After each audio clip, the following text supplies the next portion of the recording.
Hello, everyone, and welcome to Talk Nerdy. Today is Monday, June 24th, 2019, and I'm Cara Santa Maria.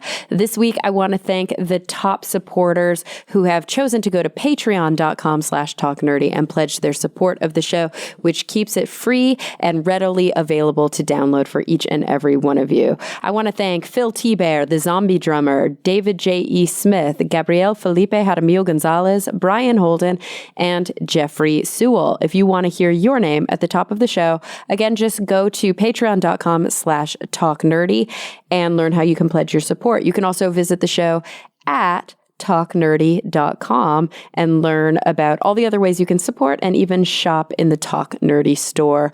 You'll find it just through that link or by going to talknerdymerch.com. So many ways to say hi. All right, guys, I'm super excited about this week's episode. I know I said that every week, but I am. And then I say that every week. That's very meta. But this one was like super emotional for me. And I think it's going to be really, really inspirational for you. So this week I had the opportunity to talk to Ana Humphrey. Now, Ana is a very, very special person. She is from Alexandria, Virginia, and she used mathematical modeling to identify the most probable locations of exoplanets, many that were missed or could have been missed by the Kepler Space Telescope. She did this as a high school student, and this actually won her first prize in an incredibly prestigious science competition that's sponsored by Regeneron. So not only did she take home $250,000 to continue her incredible, basically graduate level research, she is now graduating from high school and continuing her career.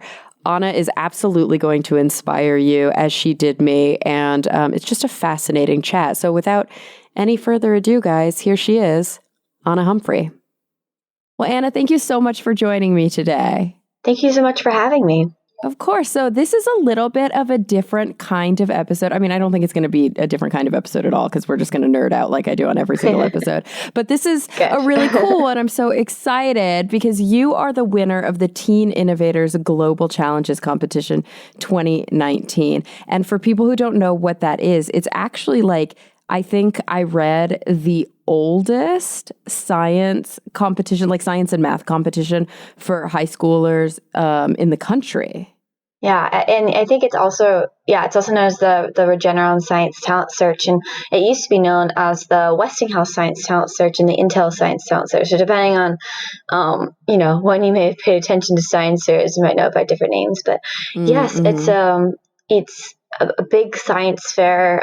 Top 40 students, high school seniors in the country, are selected as finalists, and we all compete for large cash prizes and scholarships and opportunities to network with other scientists. And it's a really wonderful experience to meet other students that are so passionate about science and their own research, and people who are very, very good at their research too. Heck yes. And I mean, it's so amazing. I'm reading all about like all of the different winners, and, you mentioned cash prizes. We're not talking like, oh, here's a little spending money. Like overall, it's $1.8 million that were awarded, and you took first place out of all these 40 people, which means you were awarded $250,000 for your research. How amazing. So that is going towards, I would assume, your academic pursuits in college, maybe even graduate school, and to be able to continue the really cool science that you've already started doing. Exactly. That money is going to be so helpful in funding my undergraduate education and my graduate education, and just giving me the space I need so that I can go to an extra conference, or I can spend some time doing research when otherwise I might have to take on a job or something. So it's going to make a huge difference for me as far as giving me the ability to really focus on my research and doing the science that I love doing. So I feel very lucky to have that. Oh, it's so cool. And of course, it is your job. It's going to be your job. It's going to continue to be your job. Yeah. And this is how it really does work in the academic world, right? I mean, it's not always science talent competitions, but this is what scientists do is they usually write grants and compete for the type of funding that they need to be able to continue their research. I mean, usually they're not high school seniors. Usually they have been running a lab for a while, but that's so freaking cool. So I guess it's June now that we're talking, which means you actually already graduated. Is that right? Not quite. So as of today, I actually graduate tomorrow. No way. Oh my gosh. Congratulations. That's so cool. Thank you. So still a high school student. One more day. I love that. And you're so, so sweet for taking the time to chat with me on the show the day before your high school graduation. I think probably a lot of people listening are having the experience of like, oh my gosh, what am I doing with my life? And where was I the day I graduated from high school? But beyond that, obviously, Ana, you are really passionate about science and you are a really hard worker. I want to hear like the entire story, like soup to nuts. We'll kind of come back around to the actual academic competition. But even before we get to the research, okay, you're a high school senior for one more day. You're about to graduate. Where do you live? What high school do you go to? And coming back maybe to even when you were much younger, when did you first realize that you actually really cared about science? Yeah, so I am like you said, one more day, a high school senior at T.C. Williams High School, which is in Alexandria, Virginia. So like right outside Washington, D.C. And I obviously am a huge space nerd right now. But I couldn't say that about myself more than a few years ago, actually. When I was younger, I couldn't even say really that I was a science nerd. I didn't dislike science, but it had never really caught my eye. It had never been like, I hadn't been that kid that couldn't do anything but look through telescopes for hours or play with their chemistry set or play with their Legos. Like I, enjoyed some of that stuff, but I didn't seek it out necessarily, right? Like I'd rather go out and play soccer for a few hours. And and that was true for most of my childhood. It wasn't until 7th grade, actually, that I really fell in love with science. And the reason that happened in 7th grade was because I had a really fantastic science teacher. And she was my life science teacher. And she, instead of lecturing us about, the first unit was environmental science, right? So instead of lecturing us about all the different environmental issues that we face, she started the year by teaching us the scientific method.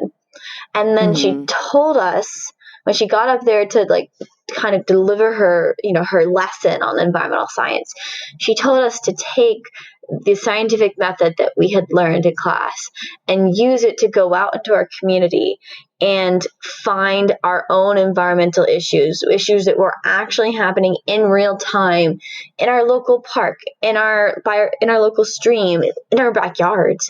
And to have a teacher say like, no, I'm not going to tell you what you need to learn. You need to go out there and you need to identify what you want to learn and then learn it for yourself. That was huge. And the thing is that we didn't even just stop there. So, we spent that fall, we were using basically the structure of science fair and the scientific method to go out and collect data on a local environmental issue. I chose to look at the actually bacterial contamination in a local stream and study how wetlands might be able to, like if we restore wetlands, whether that would help remove the bacteria and improve water quality. And so I'd been doing this research over the fall in 7th grade. Like I brought in my little science fair project and everything, and we all presented to our classmates. And this is where it got even more special and even more unique, was because after we presented our science fair projects, we didn't just stop. She didn't just be like, okay, you three have good projects, you're going to go on to the city fair. What we did was we all voted on a single project that we wanted to continue as a class project. The class ended up picking my research on water quality and bacteria and wetlands, and using my data as the basis for a wetland restoration project. So that means that we took my data and we used it to plan and write a restoration project, and we wrote a grant, and we reached out to the National Park Service and local organizations that dealt with the environment and the local waterways. And over the course of the spring, we went through the entire project, like from start to finish, and actually ended the year planting a wetland. And wow. it was completely mind-blowing to go through this process where we started with nothing but a question. Like, this is all started with a research question I'd had, like, can we use wetlands to clean the water, and improve the water quality in the local stream? And by the end of the year, we had taken that idea and gone all the way through the steps of the process and actually solved or helped solve a problem. And it was all on the basis of science, like completely motivated by science, informed by science. Science was used in the planning. And that's when I got hooked on science, because that's when I realized, like, wow, science is really powerful. You could really do a lot of good stuff with science, make a real difference with science. So it's so cool because your teacher, well, first of all, this was a class project. This wasn't like kind of a special after school thing. This wasn't something that your parents had to pay a bunch of extra money for you to be involved in. This was your class in 7th grade that you all got to work on. I mean, what dedication from your teacher, and what kind of creativity going above and beyond in terms of her curriculum, and how cool. I love the part where you said that kind of once everybody did their presentations, you all voted on the one that you could all commit to collectively, because I think a big part of science that we don't often explore is how collaborative it really is and really can be, and how much, if you can work on a team, if you can listen to other people's ideas, and if you can adapt your ideas based on inputs from other people, you're always going to be more successful. Yeah, no, I think that's totally right. I think that because we had to work as a team that year, we learned so many different things, and we were able to take new approaches to problems that if it had just been me trying to solve the problem, I mean, first of all, I couldn't have done what my class did. I mean, I couldn't have gone out there. I physically couldn't have gone out there and planted all those wetlands, but I couldn't have coordinated the project or written a grant. That needed a team, that needed a group effort. But the other thing is, when you've got so many people, you have a real diversity of ideas and of skill sets. And that means that, if you can keep a team organized, that you instantly become more successful because you can approach a problem and from more angles and with more solutions. And then there are different people who, have those different, like I said, those different skill sets that might be best suited to one issue or another, or to one part of the project or another.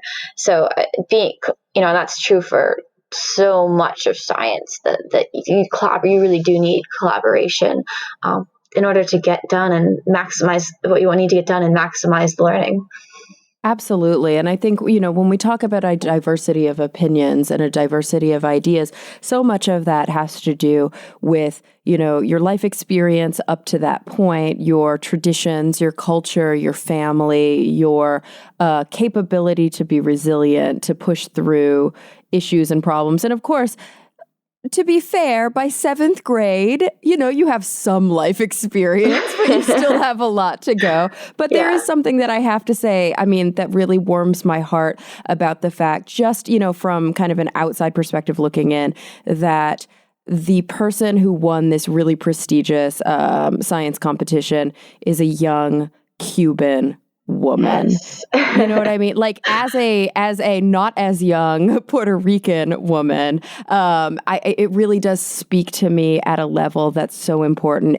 Because of all the young girls that are going to be looking up to you now from, for probably potentially the rest of your career, but also for the much older people who have maybe been a bit stuck in their ways, the people who are involved in making policy, the people who are involved in writing legislation to see that obviously there's a place for everyone in science. And if they're given the opportunity to exercise that, they are going to thrive. And you're just such a perfect example of that. Can I ask you, before we dive more into the science, does it feel like a lot of pressure for you? Does it feel like an honor for you? Is it something that you find when you're doing interviews around the competition that people point to a lot? How do you feel being, I think I read, the first Latin girl in 20 years to win this competition? It was, when I heard that statistic, they told me right after, I think like the day after I won, like, you're the first Latina in 20 years. And I'm like, wow, that's crazy to think that, it's been that long. I think that, when I think about it, I have to think first, of course, about my abuelos who came here from Cuba. My abuelo came before the revolution. He came, sort of your classic immigrant story. He went to New York, had basically no money, didn't speak English, went to work as a dishwasher and learned English reading the New York Times. And then my abuela came to the United States right after the revolution because her few family members that had been arrested and were going to be indicted for taking care of a neighbor's things. But because they were taking care of those neighbor's things, they had been accused of stealing from the state. And they actually had to seek asylum with the Panamanian embassy. And then, of course, became exiles and fled to the United States. And so when I think about the hardship that they went through, coming to the United States, and then all the hard work they put in so that my mother could go to college, and then I could grow up in a place where I have access to a good education and I have all these opportunities available to me. Like, it's very humbling to think about everything, all of the people who, the family members that came before me and had to work really hard so that I could have the opportunities that I have now. And I've been incredibly fortunate. The opportunities I've had with my schools and just with my parents, like, being so supportive of me, has been absolutely essential to my success. And I think that, I mentioned earlier, more from the diversity side, is there's not just space for people, from different backgrounds. We need people from different backgrounds. We need people from different cultures. We need people who lived in different locations, who had different home lives and different values and different beliefs. Because if we don't have those different perspectives, when we try to solve really big problems like climate change, water resource availability, social equality, income inequality, really big problems, you need different perspectives. You need different skill sets. You need different ideas and different cultural understandings to attack those problems. And if we don't have the diversity, we're just not going to get to where we need to be.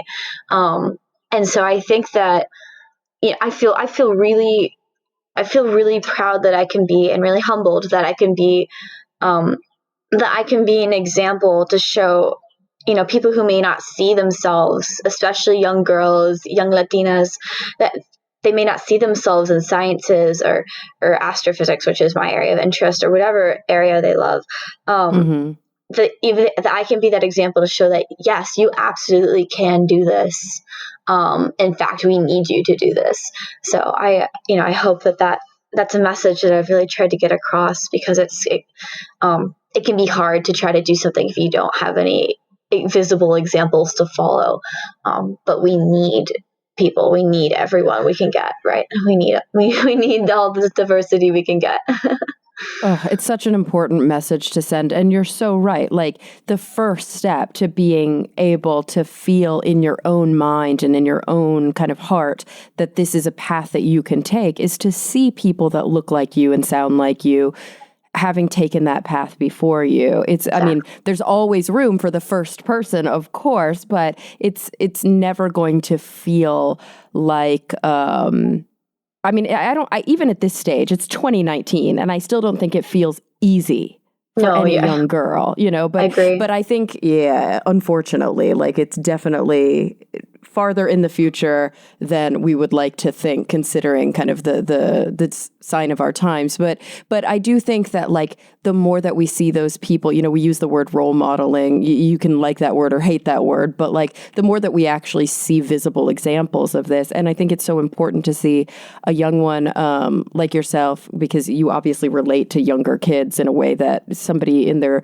30s, 40s, 50s just won't be able to do. And also, you're just so articulate. And I mean, this is kind of a silly question. Maybe it's because I'm out of touch. So I'm 35 years old. So I've been working in the industry that I work in for about 10 years. And now I'm back in academia. But I'm a later in life PhD student. So my question to you is like, are you typical of most high school students in how you speak and in how eloquent you are? Do you just read an awful lot? Are you really up to date with issues that are, kind of like global and geopolitical issues? Because I definitely feel like I'm talking to one of my peers right now and not to somebody who hasn't graduated high school yet. Yeah, well, I definitely try to read as much as I can. I'm a massive book nerd, so I'm sure that's probably had some impact on my my speaking abilities. But, no, I think I mentioned earlier that I grew up. I'm basically in the DC metro area, so things like global issues, social issues, politics, that's something that's just sort of very, very prevalent here. It's sort of inescapable. So it's something I've really grown up with, and something I've been really conscious of. And, I'd like to think that a lot of my peers do have, I have some spectacular, like my friends from science fair. I know so many spectacular teens who are out there pursuing the research that they really care about or advocating for the issues they care about, whether it's, bees or gun control or women's rights or, racial and ethnic, equality. I have so many friends that are out there really fighting for the things that they care about. I don't know, maybe it's not every high schooler, but I do think that there are a lot that are out there doing really great things. So I'd like to, I think very highly of my peers. Yeah. And you know what? I do think that there's probably a fair amount of truth to the idea that, when I was in high school, like the internet was available, but it definitely wasn't kind of fully mainstream. We were still using dial-up when I was in high school. Not until probably graduate school was like standard quick web browsing a thing. I definitely remember I wrote my undergraduate thesis on a diskette, and it got like corrupted, and I lost I hired somebody to retype it for me because I was like, no, this is the end of the world. So definitely it was a slightly different era. We were still, when I was a kid, we were still using like the cards in the library to look up books and things like that. And so I do think that there is something to be said about sort of an internet generation and your ability to be connected to the world and to global issues in a way that we never had. And I find that now when I talk to young people, especially those that are more academically inclined, there's a sophistication and a capability to be so articulate that I'm not sure my peers had when I was in high school. Then again, we were science fair kids and my friends were really freaking smart. So maybe I'm just not remembering, But it's almost like you also have a wisdom that many people wouldn't expect in somebody so young, because the intelligence can be there, sure, but without that kind of wisdom and maturity, sometimes the intelligence isn't utilized or applied in a kind of way that is as impressive. So I don't know. I'm just sitting here like, pontificating about how impressed I am with you. So I'm going to stop making you super uncomfortable and embarrassed and instead ask you to tell me a little bit about your actual project. What is this project that was so impressive to everybody that you took home the top prize in this competition? Sure. So I was researching exoplanets, which are planets that orbit other stars. And I wanted to know whether we might be missing planets around other stars. And if we were missing planets, how could we find them? What type of planets might we be missing? These are sort of the general questions that I had going into my research. And specifically, I wanted to look for missing planets in systems where we'd already studied the star, we'd already found a few planets, but that we might be missing planets in between the ones we've already found. And the reason that this might be the case, right? So the way that we found the most exoplanets is called the transit method.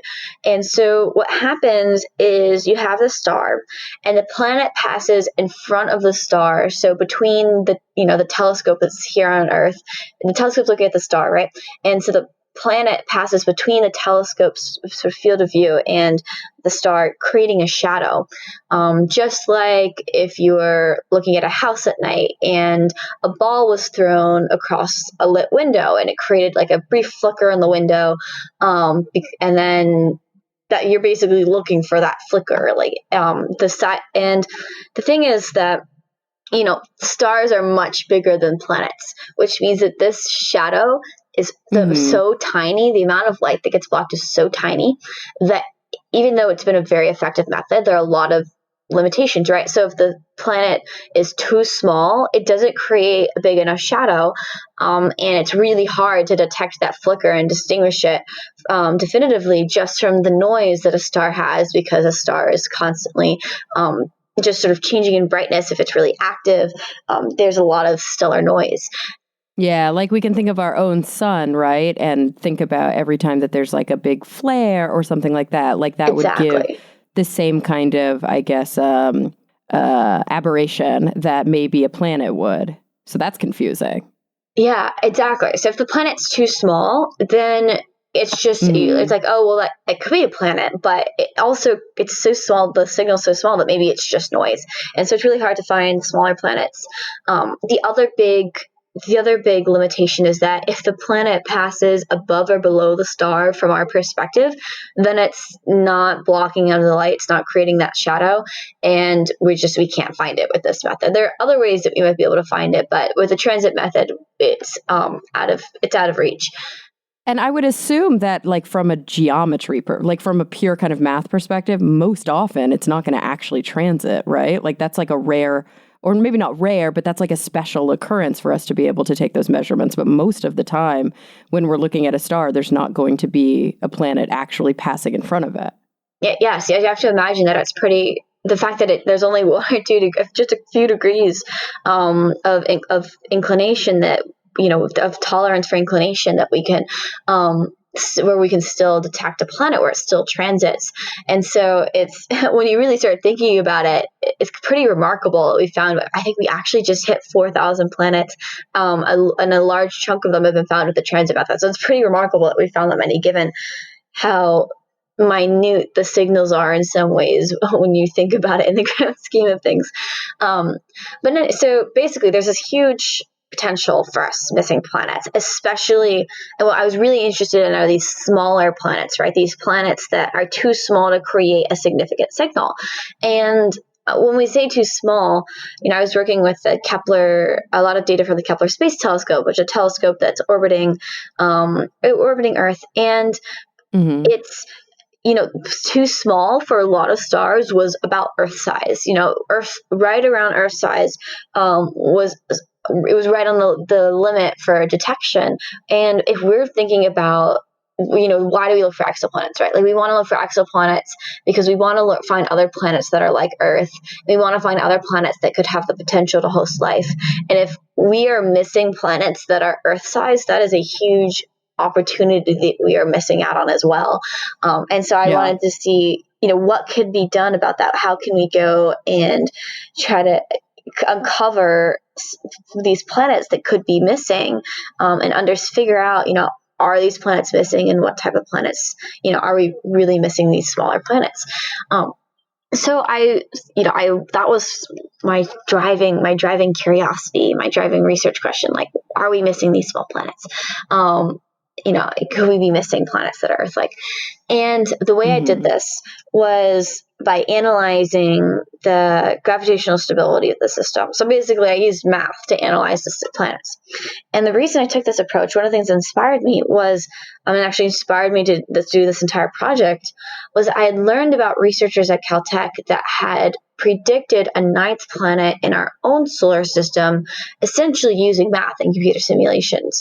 And the idea was that there were a few objects at the edge of our solar system that had very unique orbits. And these orbits could only be caused, they did a statistical analysis and determined that these orbits could only be caused by a massive planet that was out there interacting gravitationally with these objects. So, gravity, right? It's the force that, of course, keeps us down on Earth, pulls us to the ground. It's also a force that pulls planets together. So planets can exert a gravitational force over each other. And this means that if you have information about some of the planets or some of the bodies in a system, you can actually infer information about other bodies, even if you can't see them. But you can infer them based on the gravitational force. Yeah, kind of by calculating all of the force that should be there and seeing if anything else is kind of accounting for it, or assuming if anything else is accounting for it. Was this Mike Brown's team and the Planet X? Yes. I guess we could say theoretical discovery. Okay, cool. Yes, yeah, this was Planet X, cool. Planet 9, yeah. Yeah, very cool. Yeah, and so I read the article, read articles about that, and, I learned, I was so fascinated, like, finding planets using math. Like, I was a bit of a math nerd, and I'm like, I want to do this too. I want to find planets using math. So I did more research, and I found out that actually 2 other planets in our solar system were identified, a planet and a not so much planet anymore, were found using math. So, Pluto was talking about Pluto? Yes. Pluto, yeah. Pluto was predicted thanks to some math that was done in advance.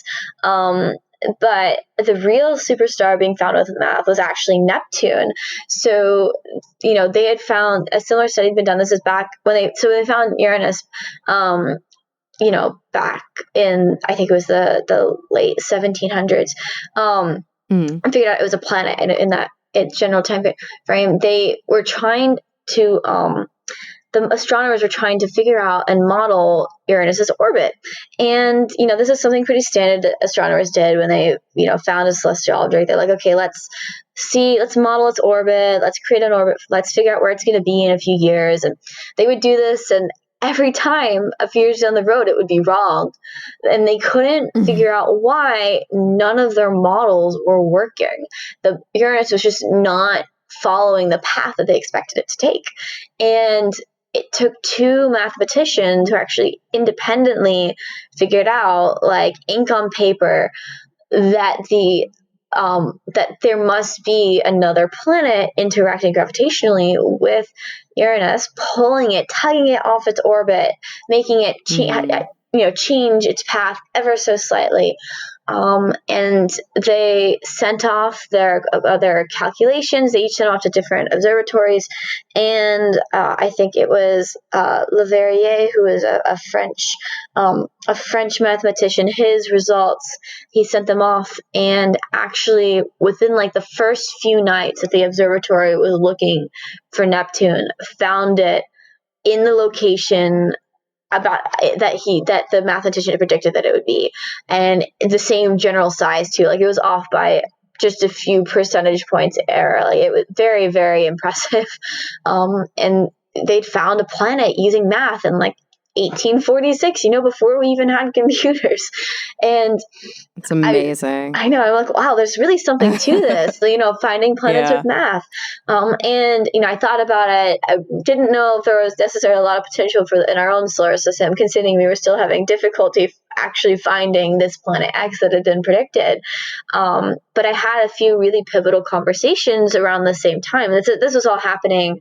I was learning all of this in the winter, spring of my freshman year of high school. So, there's sort of all these ideas like going around in the back of my mind. And I had these 2 conversations around the same time, about one with a high school student who's actually a finalist in the Regeneron Science Talent Search. Actually, I think it was Intel at the time, but it was a Science Talent Search finalist. And, because it's in DC, so I went to the public viewing, and she was researching exoplanets. And I didn't even know what an exoplanet was, and, I'm a freshman. I'd never taken physics. I had not taken calculus. So I didn't know a lot of the math I needed to do this research, and I didn't know what an exoplanet was. And so I had that conversation with her about exoplanets, and then I had another conversation with another astrophysicist who was speaking at the big DC Science Festival that they have every other year, and he told me all about the publicly available data and how you could make real discoveries with data that was just freely available to the public if you knew how to answer the right questions, and how to ask the right questions, because there's just so much data that scientists can't process it all. So there's a big potential for genuinely new discoveries if you can find the right question to ask. And so all of these ideas were sort of going around in my head. And by the end, I sort of started thinking, well, what if I combine these ideas and I try to find exoplanets using math, utilizing some of this publicly available data that had been collected by NASA and published online. And by the time I sort of connected all the dots and formed this research idea, it was June my freshman year, and I've been working on it ever since. Wait. For context.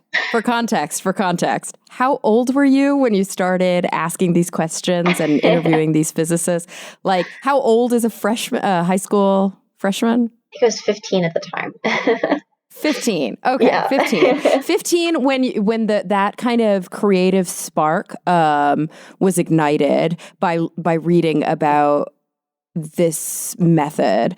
And I mean, there's so many things here that are so exciting. Like the fact that something that seems maybe a little bit sophisticated and esoteric, but obviously isn't, because it's so practical and it's so kind of necessary for this kind of research. But the fact that this sophisticated thing that you didn't even really have the academic tools yet to be able to, like you had to teach yourself, you had to learn them. Yeah, it's so cool. And the fact that too, you had the, I think, frontal lobe capability, which many 15-year-olds maybe don't have, to maintain a sort of unwavering focus on this research project and not get distracted or not. And I'm sure you got distracted, right? Like I'm sure that you went on dates and you worked on other school projects and you went to the movies and you have been living your life this whole time. But in the back of your mind, or maybe even in the front of your mind, this mattered enough to you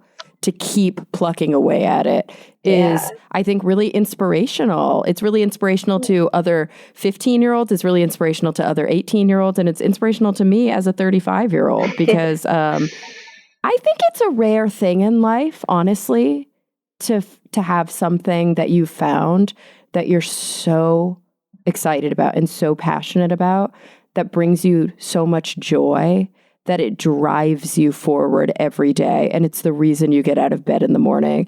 Not everybody has experienced that in their life, and not everybody experiences it regularly. And I think it's a gift, and it's a really, really exciting thing. And like the fact that you have that is super inspiring, hopefully, I would assume, to everybody listening right now.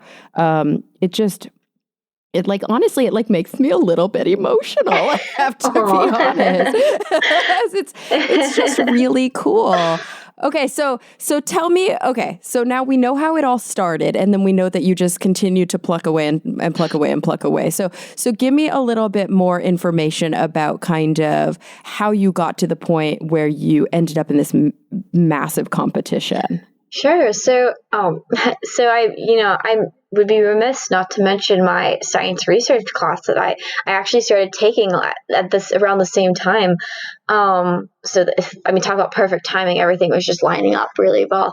And I think that, like I said, I really knew nothing. I hadn't taken physics. I hadn't known what an exoplanet was. I didn't have math beyond a little pre-calculus. It was I didn't know anything. And the thing is, when you don't know anything, there's not a high school class, and there's not really a class. I don't even know if like a class exists in general, where it's like, we're going to spend an entire class teaching you how to find exoplanets and how to do this research in this really specific area. Like, you can learn that, but that's usually something that like older undergraduates at the very least, or like graduate students are learning, if there even is like a dedicated class or program for it, right? Like, and so for me, as a high school freshman, rising sophomore at the time, I had to learn how to learn. I had to learn how to figure out all of this. First of all, figure out even what I didn't know but needed to know, and then figure out how to learn the material. And I started taking my school's science research class around the same time. And the reason I can say definitively that I came up with that the idea had been formed by that June, was that the class, even though I was starting at my sophomore year, it actually starts like the year before. So you start thinking about ideas like the spring before you start the class, so that you can work on your ideas over the summer, right? Because it's hard to be creative. It's hard to come up with a good research question. And so taking the space over the summer when you're not having to stress about school stuff is, really great, because you can do some of that creative work and some of that thinking. And so you're prepared for the year, right? So I'd started thinking about these ideas and getting the support. And that support from my research class ended up being absolutely essential to every bit of research that I've done the past 3 years, because the class, the whole point of the class essentially was to teach you how to learn. So my teacher, she modeled it off of a lot of her thesis classes, or some of the thesis process that she'd gone through in her degrees, and she we started off by talking about how to ask research questions. She taught us how to keep a research notebook so that we could keep track of all of our ideas and take notes on what we were learning. We learned how to read scientific articles. We learned how to do searches on searches in journals and searches online to find relevant information. We learned how to reach out to scientists. We did a ton of SciComm, science communication, and she would, that was a big part of the class. Like, we live in the DC area, and she would say, like, I want you to reach out to scientists. There's so many resources here between the government and universities and institutions. You can find someone who is an expert in your field, who is in their area, and I want you to reach out to them and ask them questions and, get their advice and their help.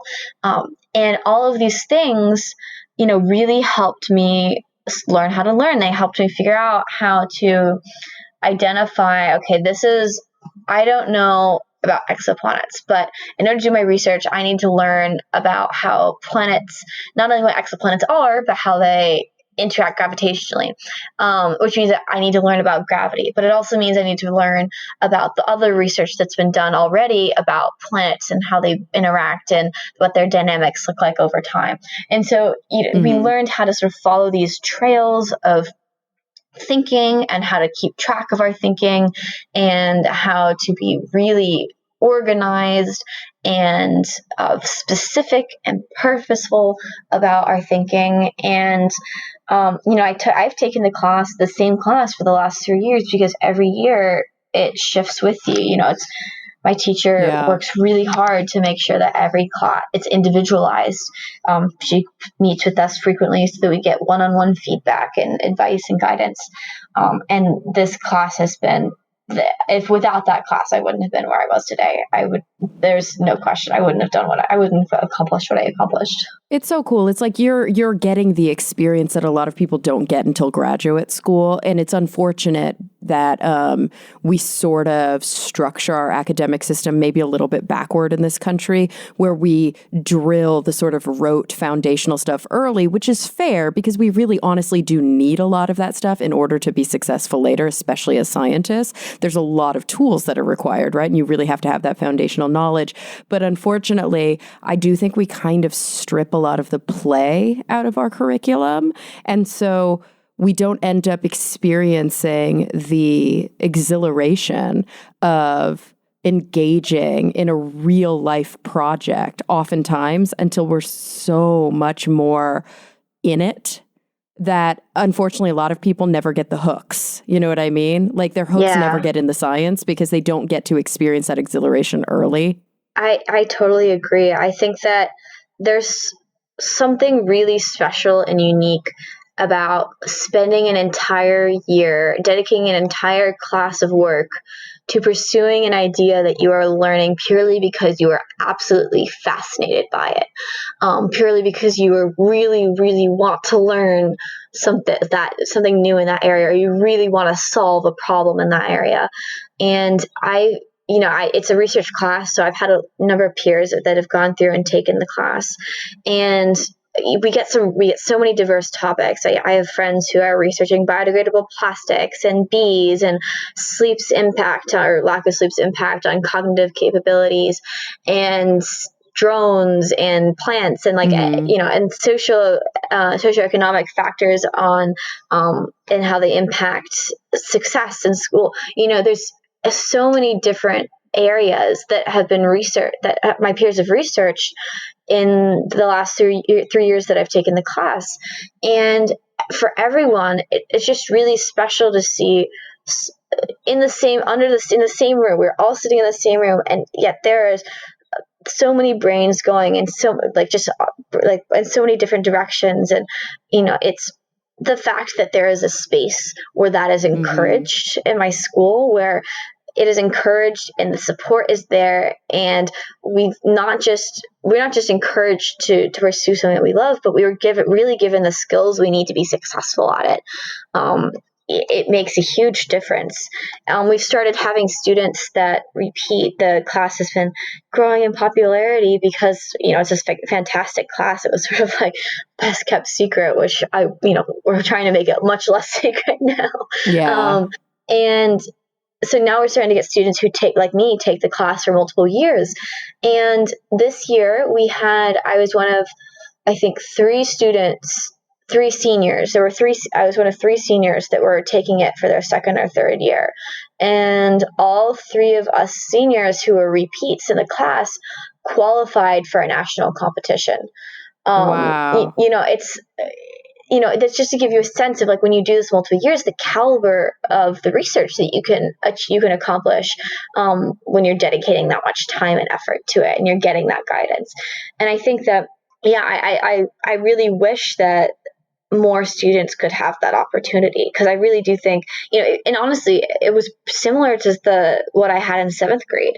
In seventh grade, it was driven by, it was a passion project, right? It was driven by something that we cared about. It was driven by something that we had chosen to study. It was driven by something that was real. In that case, in that year, it was something that made a difference in our community. In science research, it can be something that makes a difference in your community, or it could be learning something new. Like for me, the thing that was driving me was making a new discovery, learning something new, not just for me, but for everyone, something that was quite literally new. And I think that when you have that opportunity, that when students are given that ability to choose, they're given the support they need to be successful. And when they are given the opportunity to do something that's real, magical things happen. And I've seen that again and again in my research class. And so I really wish that more students would have that opportunity. And I'm really happy that programs like the research program at my school are growing in popularity and are giving more students a chance to hopefully have their own life-changing experiences.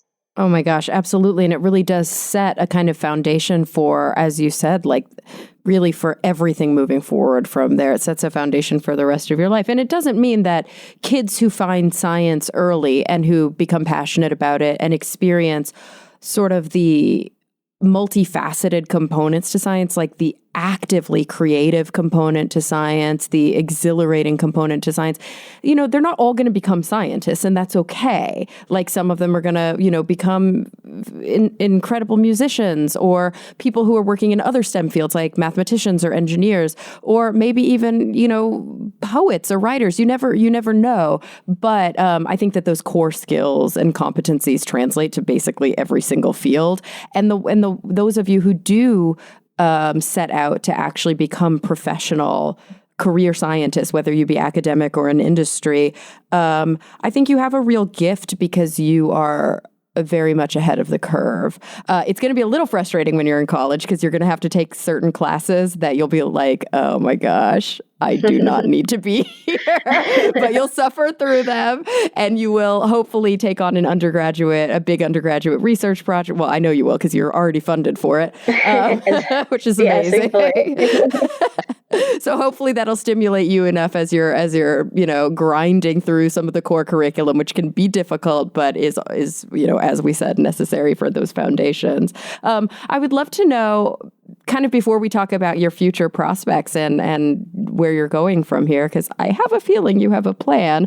What was it like at the actual science competition when? Like, did you expect to win? I mean, obviously, No. Deep down, you were hoping, right? Everybody I did not expect to win. You didn't? Like, you didn't feel like, okay, I'm at least in the top 5. Really? Oh, I love it. I love it. Okay, tell me everything. What was it like sitting there? Okay, so for some context, yes, the competition is in Washington, D.C. every year, right? And I live, like I said a few times, I live close to Washington, D.C. So I've been lucky enough that I've been able to go to the public viewing for multiple years. I've gone 4 or 5, maybe even 6 times the last few years. And the first time I went was actually before, it was in 6th grade. So it was before I had that whole science experience in 7th grade. It was before I loved science. My dad actually, I'd had a soccer game in DC. And my dad was like, after my soccer game, he was like, I need you to go see something. We need to go to this cool thing. And I'm like, okay, I'll trust you on this. Like, I really want to go home, but you say that this is really cool. So I'm going to trust you and I'll go with you to this secret event that you're not telling me about. And he took me to the public viewing of the Science Talent Search. And I was going around and I thought everyone there was so cool. I mean, I was a 6th grader. There were these high school seniors. I mean, they were rock stars and they were all doing this amazing research. And I talked to this one girl. Her name is Sarah Voltz, and she was doing research on algae. And I just, she built an algae lab under her bed. She locked her bed and put a lab under her bed. And then I think she was so dedicated. I think she was syncing her sleep cycles, the light cycles of the algae so that she could, better study them. And she was finding a way to I think it's essentially modify the algae so that it could optimize the oil production for biofuels. And she, I have this vivid memory of her being so passionate about her research and explaining it so well, and just you could just tell that she loved it and she was making a difference. And I just wanted to be like her. I just wanted to be doing something that I was really passionate about and sharing it with other people and teaching it to other people. And this was, before I really loved science, but I had this inspiration. I had this vision of something that I could be when I was older. And actually, when I started, then of course I went through 7th grade. And I got hooked on science. And I ended up going back and continuing to visit this public viewing. And it might be worth mentioning that Sarah Voltz ended up winning that year. She ended up winning the Science Talent Search that year. So cool. So I ended up just spontaneously talking to the winner. That was completely random. And so over the course of the next few years, I continued to visit, and it started getting to the point where I was participating in science fairs. And I think by my freshman year, my sophomore year, I had a few friends that were in the competition, so I started knowing people, right? And so I had this dream from the 6th grade, I could be one of these kids. And then it started becoming really real because my friends were starting to qualify. My older friends were starting to qualify for the competition. Wow. But I never, it was a dream, right, to qualify for the top 40. But I didn't think, I definitely didn't expect it. And I didn't I didn't think it was going to happen. Like I knew that I could do the best research that I could do. Like I could go out there and in my research say, okay, I'm going to do the best. I'm going to be the best that I can be. I'm going to be really rigorous about my research. I'm going to try to make sure that I've thought of everything. I'm going to try to make sure that I have covered all of my bases, that I'm really knowledgeable about my research. I'm going to make sure that I'm really well prepared. But when it finally came time last fall to submit my application, I really had I had no expectations. Like I hoped that I would become like a semifinalist because I had worked on my research for 3 years, and I thought that, generally I was really proud of my research. I'm like, okay, my goal is to be a semifinalist, right? And I'll be really happy if I'm a semifinalist. And in January they made the announcement, and I was on the list, and I was so excited. I'm like, yes, I'm a semifinalist. I'm like, maybe I'll make finalists. I don't know, like that would be such a dream come true, but it's so competitive. It's so hard. I don't know, if this is where I get, like, I'll be okay with that. Of course I really wanted to be a finalist, but it's so competitive, and there's so much that's out of your control too. When in competition like this, when it's being judged. And then, when I got the call that I was one of the top finalists, the 40 finalists that got to go to the week in DC. Oh my goodness, that was insane. That was a real dream come true, because I'd been dreaming of being one of those kids, since 6th grade, before I loved science. And the fact that I'd been chosen as a finalist, I'm like, everything has come. Like I've achieved everything that I want to achieve in my high school career. I felt I was really, really excited. So you basically already won at that point. Like everything else on top of that was gravy. I felt like I was such, I can't even articulate like how amazing that was to me, like how proud I was and how happy I was, how lucky I felt to be one of those kids that's been so inspiring. What is that process like when they tell you you're a finalist? Is that in the room kind of the same as the actual the big competition with the 40 of you, or is it like a letter you get in the mail? Like, how do you find out that you're one of the top 40? Yeah, so it's the competition you submit. The first part is all online. So you write a research paper, or like a 20-page research paper, and you write a lot of essays. It's multiple college applications worth of essays. And I'm very aware of how much college applications are, because I was writing this application at the same time I was writing my college application in the fall. So that was a time, but it was 100% worth it. And it's important. It's so competitive that it's good to have all of those ways that you can learn about the applicants for the people who are choosing the semis and finalists and the finalists. But so it's all online. You submit your application, a really long application, in November, and you sort of just sit and wait until early January. And in early January, they announce online the top 300 semifinalists. And then in late January, they announced the top 40 finalists. And so I was actually sitting down, and I was tutoring. I was about to start a tutoring session. I was tutoring someone in physics, and my phone rang. And it was a Washington, D.C. number, and it was like not a telemarketer. So I'm like, okay, this is interesting. I wonder who's calling. And I'd heard from some of my friends that have been finalists that you get a phone call. So I'm like, oh, is this the phone call? Like, I don't know. And I pick up, and they're like, hi, we're calling to tell you that you're a finalist in the Regeneron Science Talent Search. And I'm sitting in the middle of a coffee shop, like tutoring someone. And it was so hard not to just like jump up and like start celebrating and like screaming and everything. It was really hard. I was trying not to disrupt everyone around me in this coffee shop. And also I was on the clock for tutoring. So I was like, I was like having to push back the tutoring session too. Like I was delaying the tutoring session. But I was so happy. Oh my, I can't even, it was one of those moments that I'll never forget.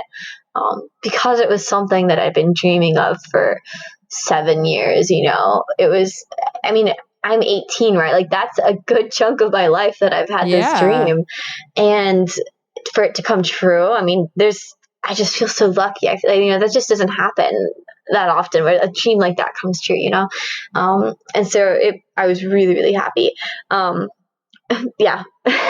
But it's so cool. And so at that point, you basically, like we said, like you'd won already. You're like, this is basically, I'm 18. This is your life's work. As far as an 18-year-old can have a life's work, Exactly. It was like in context. Yeah. And so you're like, I'm in the top 40. No matter what happens, if you rank 40th, that doesn't mean you're last place. It means you're in the top 40 in the world. Exactly. Like that's a big deal. Oh my goodness, yes. And that's exactly the viewpoint. And I'd had, I think one of the things that's powerful about doing research is that, and really focusing on doing independent projects, is I've learned so much about, it doesn't just make you a better researcher, it makes you a better person, right? And I think having been in a lot of competitions, I also knew that when you went into a competition and you were comparing yourself to other people and you were focusing on the results and you were worried about the outcomes and not just worried about doing your best and presenting the work that you had done,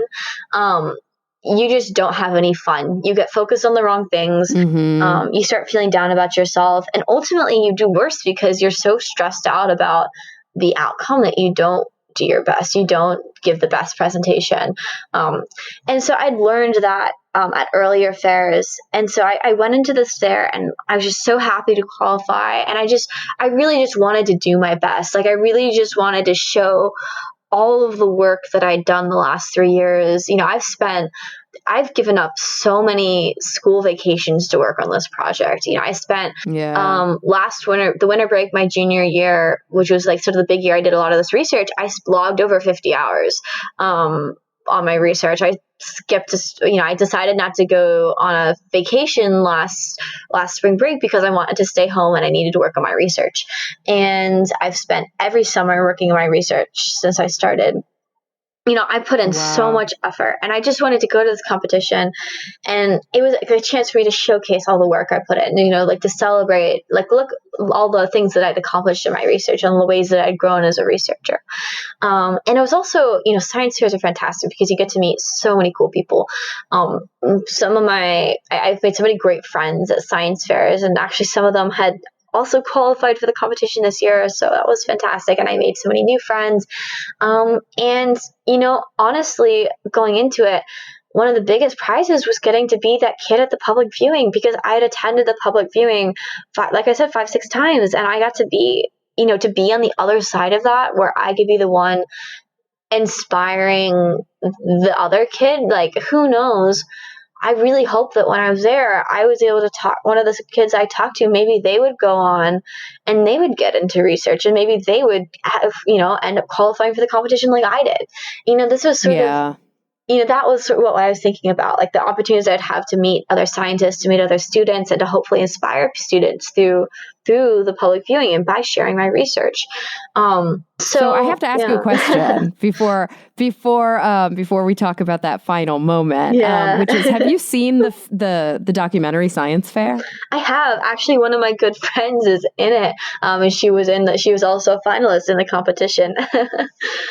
I love that. So Science Fair was actually produced and directed by Darren Foster and Christina Costantini. So everybody who's listening to the show right now, if you listen regularly to Talk Nerdy, you would have heard an interview with the people who made Science Fair just a few months ago. And if you haven't, I highly recommend going back and listening to that, because we really do paint a picture in that of like what these big, amazing, that crazy. one's about the Intel International Science and Engineering Fair.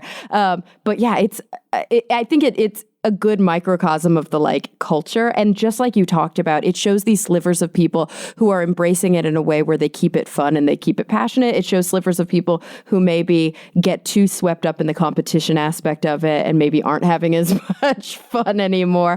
But it's a good cross-section of like a bunch of really cool kids that are competing. And I have to assume that a lot of your peers had the same kinds of experiences. Exactly. Yeah. Science fair, when you do a really hard when you're working on a project, it's really hard. Like there's no two ways about it. These projects are hard, but you take it on and you learn from the difficulty.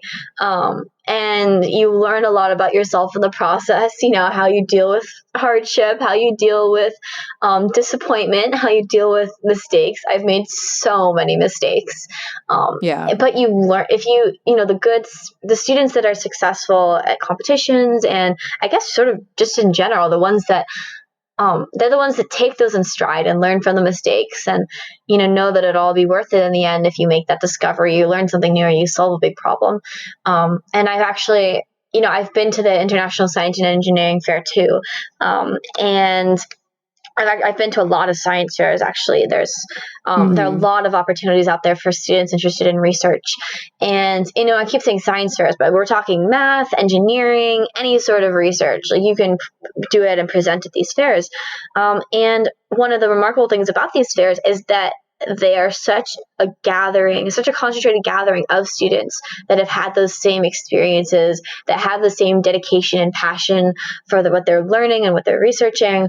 It's just a really unique environment with a really unique and powerful energy, and it's so inspiring. My peers at these fairs are so spectacular, and have definitely pushed me to keep being better and to keep learning, because we're all just so curious, when you see other people who are excited about learning, you get excited too. It's contagious.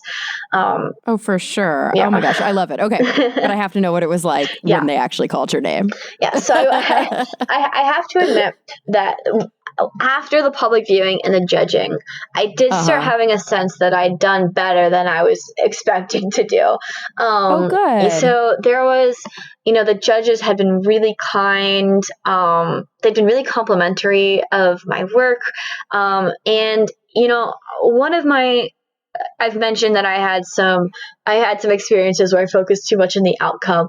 One of the things I've learned about one of the better metrics I've started using to really judge how well I've done at a competition is the quality of my interaction with the judges, right? Like I always say, if I can have a conversation with judges about my work and I can get them smiling and nodding, I know that at the very least I've engaged them intellectually, that they enjoy my research, that they've enjoyed learning about what I've learned, and that I've done a good job, right?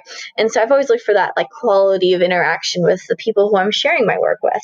And I noticed the judges, I'd had really engaging conversations with the judges, and I'd had a lot of people come and ask me questions at the public viewing, and so I'd had and also with the part that you don't hear about as much as competition is it's not just the project. You also go through a whole round of science interviews, and so these are there are 15 judges, right? And each judge has 5 minutes. You go into 5 minutes to ask you science questions, and you go in and you're like sitting in a small room, and you're sitting across a table from 3 judges because you do it in 5 sessions, and you just get asked questions about anything. So I got asked questions about biology and chemistry and physics and ethics and general scientific process, and I'm studying physics, right? So these are things that were way out of my field of research, but I felt good about those, mostly good about those interviews as well, because, it'd been so fun having random science questions asked and just having to sort of think out loud and work my way through them. And so I felt good about that, and that would been really fun. And I felt good about my interactions with the judges. And so I'd had it, and I'd had a lot of people that had come up to my project. So I'd had a sense that I'd done pretty well. I was thinking okay, maybe I've qualified for top 10, maybe solid 7th or something. I don't know, something that's solidly in the top 10, but not too high. Which is a big deal. I was so excited. Deal. I know. I was, I was completely I talk now. I sound very casual when I was discussing how I felt like I'd done well. I was not casual at the time. I was, I was very, very excited. I was, and I have to say that so much of that really comes down to SciComm, science communication. Oh my God, yes. You are it's so obvious just from having this chat with you today that you are a fantastic science communicator. And it's not always the case. You know, some of the most brilliant scientists out there who can really develop stunningly complicated and yet simple and elegant experiments, and can write beautifully and can really, engage in compelling research, simply cannot talk to people about it and cannot engage the public and help them to understand why their research matters. You know, there is a disconnect for some scientists from the public understanding of their science, but I can already tell that your entire scientific career is going to be one of engagement, because you are, very good at talking about what you love to do. And I have to imagine that that's something that they promote, something that weighs heavily in their decision-making process. Yeah, I don't know a lot about what the metrics they use to select the winners, but I do think that science communication is something I've really focused on learning. Both my parents are teachers. My mom was an art teacher. My dad's a government teacher.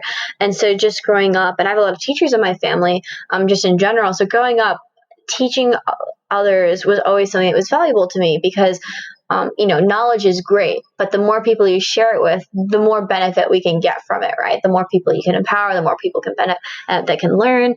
And so teaching has always been something really big for me. And when I started really loving science, that sort of naturally fell into teaching science. And so I spent a lot of time teaching science to elementary school students, tutoring, everything from environmental science to physics. Like I was a TA in my physics class this year. And then of course, once I started taking my science research class, SciComm was a huge part of that as well. Like, how do you present your research in a way that makes sense? How can you talk to everyone from scientists to 2-year-olds and kindergartners about your research, and that it's something that's just been a focus for me. And I think communication is especially valuable in science, right? Because if communication is important in the sense that it can help spread knowledge, science is creating new knowledge, right?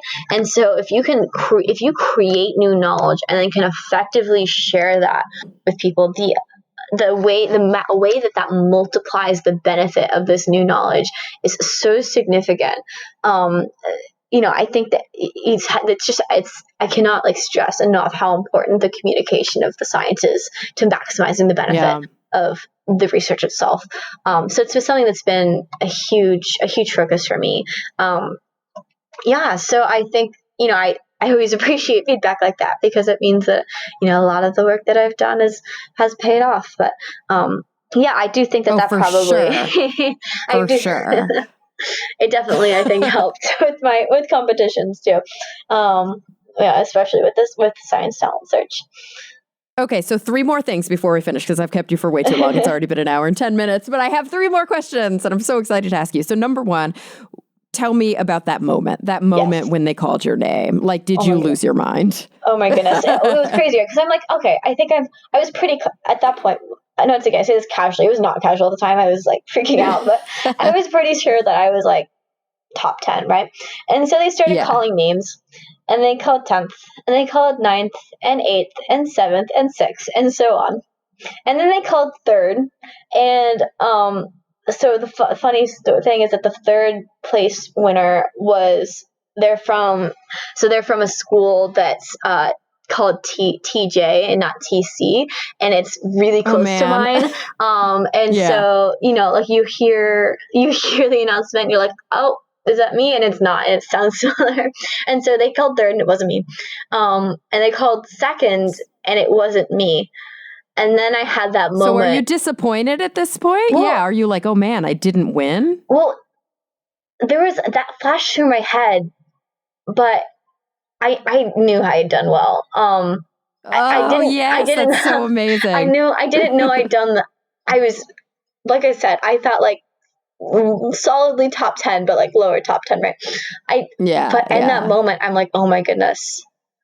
Like, is that possible? Like, is this actually happening? Like, and it's so, it's so hard to articulate what was going through my mind because there were so many things. There was such a rush when they didn't call my name for any of the other moments. And I was like, oh my goodness, is this about to happen?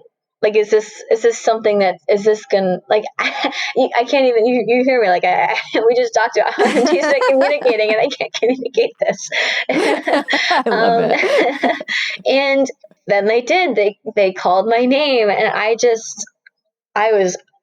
talk about being overwhelmed. I was completely overcome with emotion. I mean, the videos I've watched the videos a lot of times because people really like pulling those clips for the different, interviews and such that I've done. So I've seen the footage a lot, and I'm like laughing and crying and freaking out at the same time. And it looks like I'm doing all three things in the video. And, I mentioned that being a finalist had been a dream for me. I hadn't even thought to dream about winning. Like, that was beyond the scope of like my mental capability. Imagine myself winning this competition, and I'm getting emotional about it too. Like, I don't know if you can tell. And it was just this crazy moment where, I've been working on this research nonstop for 3 years. I've been working on research in general nonstop since that 7th grade research project. I had spent so much time and had worked so hard towards being the best researcher that I could be, so that I could be like these STS kids, these kids that were at the top, like the pinnacle of high school research. And then to be all of that work, to be lucky enough to actually be selected as like the best high school senior researcher, to be recognized for all the work that I'd put in, like that, the feeling that you have in that moment, it's just, once again, I'm at loss for words. It's indescribable. It's some mix of pride and humility and just like the emotions that are involved, like happiness and nostalgia when you think about everything that's happened to get you there, and just feeling of like the luckiness to be in that position. It was and still is such an incredible feeling that I think will stick with me for the rest of my life. That moment. Gosh, I hope it does. And I really appreciate that you've been able to share it with us so that we can, I don't know, empathize even just a little with what it was like for you that day. So, Anna, I have to ask you, like, what is next? Obviously, you graduate high school tomorrow. Big deal. I can't imagine that you don't already have a plan. So are you willing to share it with us? Like, where are you headed and what are you planning on doing? Sure. So I will be headed off to Harvard in the fall, and I'll be hopefully studying astrophysics. So amazing. Definitely bitten by the space bug. How excited. Are you so excited? I'm so excited. And there's research. There's so many research opportunities there. And I've already started reaching out to some scientists, and I am going to start the fall continuing the research that I've worked on, try to finish up and get it published. And, and then there's a whole universe of opportunities out there for me to read. So I'm looking forward to it. It's so exciting. I'm so excited for you. So, okay, Anna, I always close my episodes by asking my guests the exact same 2 questions. And I've never had a guest quite like you before, so I'm really excited to hear your perspective on them. They're sort of big picture questions. So are you ready for that? Yes. All right. So I want you to think about the future. And the future is wide and vast for you. And I want you to tell me, number 1, what is the thing that really keeps you up at night? The thing that is like legitimately worrisome for you, that you maybe are a little bit, I don't know, I don't want to say pessimistic or cynical, but like, legitimately worried about. And on the flip side of that, so that we end on a kind of a higher note, what is it that you're genuinely optimistic about? What are you really, really looking forward to? And this can be in any context. So your own future, the future of your life, your career, or like bigger kind of a global context. Yeah, that's a really good question. So I think so. Actually, the first area of research I really focused on was water quality. I mentioned my earlier 7th grade project. It really inspired me to do multiple years of research on water quality and water resources. And I think that one of the things that I am most nervous about the future is climate change. And specifically within that, the impact it's going to have on water resource availability. I think that that's one of those areas. Climate change is going to impact different groups disproportionately, and communities that are already vulnerable and susceptible in other ways, whether it's financially or environmental, like, the groups that are already at risk for other reasons because of other factors are going to be the groups that are going to get hit by climate change the hardest, and they're going to be the groups that get hit by climate change first. And water is one of those areas where that's really going to be felt acutely, because we obviously need water to live. We need access to clean water. And that's just not something that's universally accessible. And there's so many things that threaten it too, between changing weather patterns, droughts, you've got water pollution from development. There's so many things that can threaten water resource accessibility. That's going to be great, that those factors are going to be greatly exacerbated by climate change. That is one of the things that really concerns me, and about the impact that that's going to have on humanity and on really already susceptible communities. And I think that, so that's like the big concern that I have about the future. But on the flip side, the positive thing is that I know that there are so many students out there who care about this issue, who care about climate change, and who care about other really important issues that society and my generation are going to be contending with over the next few years, the next few decades. And there are some very bright, very passionate people who I think are going to work very hard to solve these problems. And so I'm optimistic because I know that there are people out there who have what it takes to solve the problem. And as long as everyone can work with them and do what they can whatever they can do to help and make the changes they need to make to contribute to the solution, it's an issue that is solvable. We can solve this. We just have to go out there and do it. And we need to find the right solution technologically and socially. We need to change how we behave and how we interact as a society and act as a society, so that we can, because it takes the technology and it takes the cultural change as well. So we have a lot of issues that we're going to be facing as a global society, but I also think we have the people and the skills that we need to solve them, as long as we can just get the motivation and put in the effort too. Well, I think that a lot of people listening right now are motivated by your words. And I think that listening to your passion, your intellect, your creativity, and your, your kind of excitement for the work that you've been doing up to this point in your life is honestly really inspiring for me personally, but I think for also a lot of the listeners to the show. So, Anna, I really want to thank you for taking the time out of, your crazy about to graduate schedule to spend some quality time with me on the show today, because it was really honestly meaningful for me. I enjoyed it an awful lot.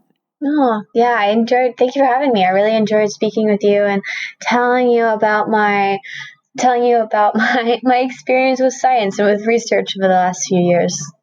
Absolutely. And so, Anna, for those who are listening, is there, are you active on like social media, or do you have a blog or a website? Like, is there going to be a way that people who are interested can kind of keep up with your journey?